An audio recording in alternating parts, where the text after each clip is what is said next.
Bonjour à toutes et à tous. Aujourd'hui, on va plonger dans un texte absolument fascinant, un chef-d'œuvre de la littérature japonaise du XVIIe siècle. Ça s'appelle Oku no Hosomichi, ou si on traduit, La sente étroite du bout du monde. C'est l'œuvre de Matsuo Basho, et ce qui est incroyable, c'est que ce texte, écrit il y a des siècles, a quelque chose de très actuel. On va voir ça ensemble. Alors oui, cette question, elle peut paraître un peu provoque, c'est vrai. Mais en fait, elle est pile au cœur du sujet. Imaginez un peu.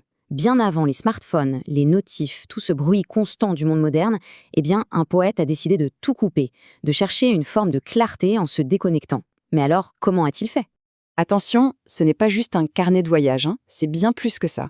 C'est vraiment le récit d'une quête spirituelle, une sorte d'errance qui a littéralement façonné une partie de la culture japonaise. Allez, c'est parti, on plonge ensemble dans ce périple. Mais avant de parler du voyage lui-même, il faut qu'on s'intéresse à l'homme. Qui était ce fameux Matsuo Basho? Et surtout, qu'est-ce qui peut bien pousser quelqu'un à tout plaquer comme ça? Le truc avec Basho, c'est que son parcours est plein de contrastes. À l'origine, il vient de la classe des samouraïs. Oui, des samouraïs. Il aurait pu avoir une vie toute tracée, stable, au service d'un seigneur. Mais non, il a choisi une voie complètement à l'opposé, celle de l'incertitude, de la poésie, de la liberté. En gros, il a laissé tomber le sabre pour prendre le pinceau. Et cette phrase, c'est de lui. Ça dit tout, non? Il faut savoir qu'à l'époque, il était un poète plutôt connu à Edo, l'ancien nom de Tokyo. Il avait du succès. Mais voilà, il y avait comme une insatisfaction. Il rêvait d'une autre vie. Une vie moins fixe, plus libre. Une vie qui se laisserait porter. Un peu comme un nuage dans le ciel. Maintenant, pour bien mesurer l'ampleur de son aventure, il faut qu'on fasse un petit saut dans le temps. Le Japon du XVIIe siècle, c'était un monde de contrastes assez saisissant. On est en pleine période Edo. C'est une ère de paix qui dure depuis plus de 2 siècles grâce au shogunat Tokugawa. Le Japon est complètement coupé du reste du monde. D'un côté, on a Edo, une métropole bouillonnante, pleine de vie. Et de l'autre, dès qu'on sortait des villes, c'était l'aventure. Surtout en direction du nord, la région de Tohoku, ce qu'il appelle le bout du monde. Une terre encore sauvage, pleine de mystères. Et c'est là, sur la route, que tout va se jouer. Sa philosophie, il ne l'a pas apprise dans les livres, mais en marchant. C'est le voyage qui est devenu son maître. Il va lui révéler des choses qu'il n'aurait jamais pu comprendre en restant dans les salons littéraires d'Edo. Alors, ce voyage, concrètement, c'est quoi? C'est environ 150 jours. C'est presque 400 km à pied. C'est énorme. Et chaque étape qu'on voit ici, ce n'est pas juste un point sur une carte. C'est un moment clé, une étape dans sa transformation intérieure. Prenons par exemple un des arrêts les plus forts du voyage, Hiraizumi. Il faut s'imaginer. 5 siècles avant Basho, c'était une capitale resplendissante, une des plus belles du Japon. Et quand lui, il arrive, il ne trouve plus rien, juste un champ d'herbes sauvages. Et là, face à ça, il a une véritable révélation sur le côté éphémère de tout, sur la fragilité de la gloire des hommes. Et de cette vision naît sans doute le haïku le plus célèbre de tout son livre. C'est d'une simplicité et d'une puissance.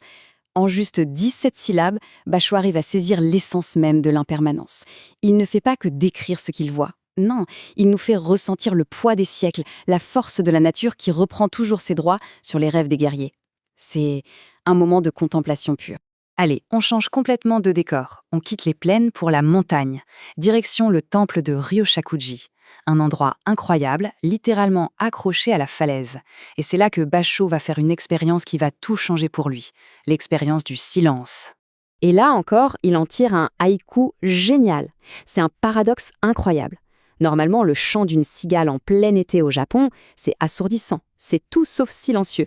Mais pour Basho, c'est le contraire. Ce son, si perçant, ne fait que rendre le silence autour encore plus profond, plus intense. C'est comme si le silence était tellement immense qu'il pouvait tout absorber. Ça nous dit quelque chose de fondamental. Le vrai silence, ce n'est pas l'absence de son. C'est ce qui est assez grand pour contenir tous les sons. En fait, ce que Basho touche du doigt ici, c'est un concept esthétique au cœur de la pensée japonaise, le sabi. Attention, sabi, ce n'est pas la tristesse ou la solitude. C'est plutôt la beauté profonde qu'on trouve dans les choses simples, anciennes, qui ont une histoire. Pensez à une vieille pierre couverte de mousse ou un bol en céramique un peu usé. C'est cette plénitude qu'on ressent dans le calme. C'est la beauté de l'imperfection, la poésie du temps qui passe. Et tout ça, ça mène à ce qui est peut-être la grande idée philosophique de son voyage. Un concept qu'il nomme Fueki Ruko. Alors, ça a l'air un peu complexe comme ça, mais l'idée de base, c'est qu'il faut accepter et même embrasser 2 forces qui semblent totalement opposées pour vraiment comprendre le monde. L'image du fleuve est parfaite pour comprendre. Le fueki, c'est ce qui ne change pas, l'immuable. C'est le fleuve lui-même, son lit, son existence. Et le ryuko, c'est ce qui change tout le temps, le flux. C'est le courant de l'eau qui n'est jamais le même d'un instant à l'autre. La grande sagesse pour Basho, c'est de comprendre ça. Que le changement permanent, eh bien, c'est la seule chose qui soit vraiment permanente. C'est un équilibre entre l'éternel et l'éphémère. La question maintenant, c'est comment a-t-il fait pour capturer des idées aussi immenses dans quelque chose de si petit? La réponse tient en un mot, le haïku. La structure, on la connaît, c'est ultra simple. 5 syllabes, puis 7, puis 5. C'est tout. Mais le génie, c'est que dans ce cadre minuscule de 17 syllabes, Basho ne se contente pas de décrire. Il capture une sensation, une émotion, l'essence d'un moment. C'est comme s'il donnait juste une petite étincelle pour que notre propre imagination s'enflamme et fasse le reste du chemin. Et ça, c'est ce qu'on pourrait appeler l'esthétique de la soustraction. C'est une idée qui parle énormément aujourd'hui, non? On la retrouve partout, dans le design minimaliste, dans l'art et même dans nos modes de vie. L'idée que le vrai impact ne vient pas en ajoutant toujours plus de choses, mais au contraire en enlevant, en ne gardant que l'essentiel. Le fameux « less is more », dire plus avec moins. Bon, tout ça c'est bien beau, mais concrètement, pourquoi lire ce texte du XVIIe siècle aujourd'hui? Qu'est-ce que ce poète marcheur peut bien nous dire à nous dans notre monde saturé d'infos et de connexions? Les leçons de Basho, en fait, elles sont intemporelles. D'abord que la vie, c'est le voyage en lui-même. La vraie valeur, elle est sur le chemin, pas forcément à la destination. Ensuite, qu'il y a une vraie beauté à trouver dans le silence et la solitude. Et enfin, que la seule chose qui ne bouge pas, c'est que tout bouge tout le temps. Il faut l'accepter. Et ça, c'est peut-être le message le plus pertinent pour nous aujourd'hui. On vit dans un monde où nos écrans nous crient en permanence de regarder ailleurs, de penser à ce qui vient après, de ne rien rater. Basho, lui, nous propose l'inverse.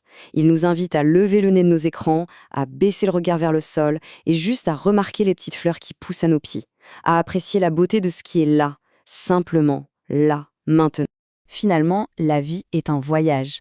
Et la vraie question, c'est, sur notre propre chemin, qu'est-ce qu'on remarque?